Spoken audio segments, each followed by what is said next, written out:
ব্যাটে বলে দ্বিতীয় দিনের শুরুতেই বাংলাদেশকে ম্যাচে এগিয়ে দেন বাংলাদেশের বোলাররা। তাসকিন, মেহেদী মিরাজ, তাইজুলের দারুণ ঘূর্ণিতে পাকিস্তানের ব্যাটাররা যেন দিশেহারা হয়ে যায়। টপ অর্ডার ব্যর্থতার পর পাকিস্তানের নিচের সারির ব্যাটাররাও কিছুটা লড়াই করলেও প্রথম ইনিংসে লিড পেয়েছে বাংলাদেশি।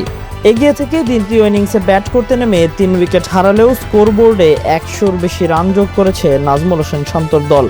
ফলে দ্বিতীয় দিন শেষে ম্যাচে এগিয়ে টাইগাররা। দ্বিতীয় দিনের খেলা শেষে নিজেদের দ্বিতীয় ইনিংসে বাংলাদেশের সংগ্রহ 3 উইকেট হারিয়ে 110 রান। 7 উইকেট হাতে নিয়ে বাংলাদেশের লিড এখন 156 রানের।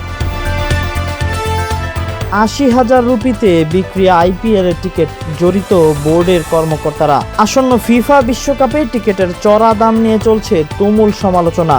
নিউ জার্সিতে অনুষ্ঠিত হতে যাওয়া ফাইনালের একটি সাধারণ টিকিটের দাম যেখানে 140 কোটি টাকা পর্যন্ত উঠেছে। তবে IPL-এও যেন দেখা গিয়েছে একই রূপ। দিল্লি অ্যান্ড ডিস্ট্রিক্ট ক্রিকেট অ্যাসোসিয়েশনের DDCA এক উচ্চপদস্থ কর্মকর্তা 1000-এর বেশি সৌজন্যমূলক টিকিট বিক্রি করেছেন, যার কয়েকটির দাম রেখেছেন 80,000 রুপিরও বেশি। চেলসির প্রধান কোচ হলেন জাবি আলোনসো। মাত্র 8 মাস রিয়াল মাদ্রিদের দায়িত্বে থাকার পর অধারাবাহিক পারফরম্যান্স এবং ড্রেসিং রুমের নিয়ন্ত্রণ হারানোয় প্রধান কোচ পদে বিদায় নিশ্চিত হয় জাবি আলোনসোর।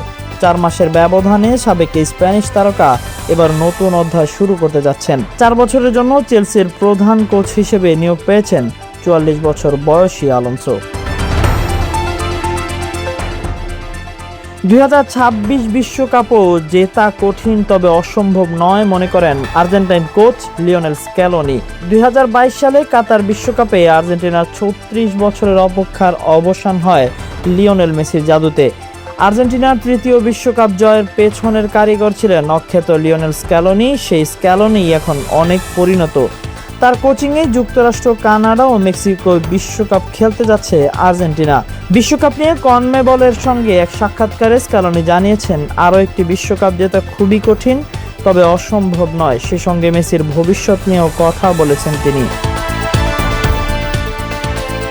হাইতির বিশ্বকাপ দলের অর্ধেকের বেশি প্রবাসী। বিশ্বকাপের জন্য 26 সদস্যের চূড়ান্ত দল ঘোষণা করেছে হাইতি।